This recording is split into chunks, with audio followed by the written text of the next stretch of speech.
All right, so next one we want to look at is example 3, which is just a word problem. And so reading it, it says, depending on the size of each song, Luna's phone holds an average of 2,000 songs. Give or take 250 songs. Kind of think of this right here as a tolerance right here. So sometimes you'll see the different verbiage that we use here, this plus or minus or give or take.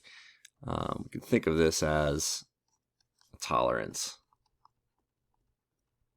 Okay, it says write and solve an absolute value, or write and solve an equation involving absolute value to find the maximum and the minimum number of songs that Luna's phone can hold. Right, so I already showed you how to write an equation looking at a graph, right? So it says, our main goal is to write and solve an absolute value equation for this situation. Write and solve an absolute value equation. We just showed you how to write an absolute value equation if we were looking at a graph. So it might be a good idea to just simply, if we don't know what to do here, just draw out a graph, because we can think about the problem like this. So let's just graph this on the number line. Graph the situation. Okay. So we're thinking about how many songs can be held on this phone. Well, on average, I'm going to think of this right in the middle. We can hold 2,000 phones, or sorry, not 2,000 phones, 2,000 songs. Give or take 250 songs, right? So what would that mean? That would mean I could be above 2,000 by 250. So it could be up here at a maximum of 2,250. Or I could be down here. If I take 2,000 minus 250, well, that would be 1,750. Okay, so this is really what the situation is saying, is that we have this minimum number of songs, which is 1,750, and we have a maximum number of songs, which is 2,250. And what we're trying to do is write an absolute value equation that is describing either the minimum or the maximum. Okay, so think about the model that we just talked about. If we're going to write an absolute value equation, we can think of this model as the absolute value of x minus the middle. X minus the middle of my graph is going to equal, and in this case, I'm going to say tolerance. The tolerance, or let's say the distance from the middle. Okay, so we already know our center, right? Our center is 2,000. So we're going to write this equation as the absolute value of x. Okay, x is going to represent the min and the max in this case. X minus the center of the graph, which is 2,000. In this case, it's the average.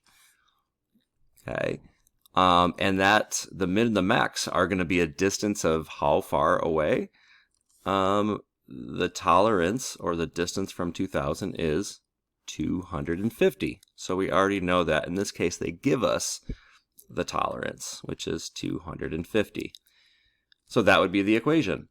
Okay, so the absolute value of x minus 2,000 equals 250. Because if we graph out the situation, right, the middle of my graph is 2,000, which is the average. And then we calculate the minimum to be 1,750 and the maximum to be 2,250. And if we're trying to represent that, think about the distance that these numbers are from the middle. They already tell us that. It's 250. Okay, so that's going to be our tolerance on the right. That's going to be how far the distance is from the middle. And we say x minus 2,000 is equal to 250. Okay, so that's our equation. Now, just kind of reviewing, how do we solve this equation? So that was step one. That's how we write the equation.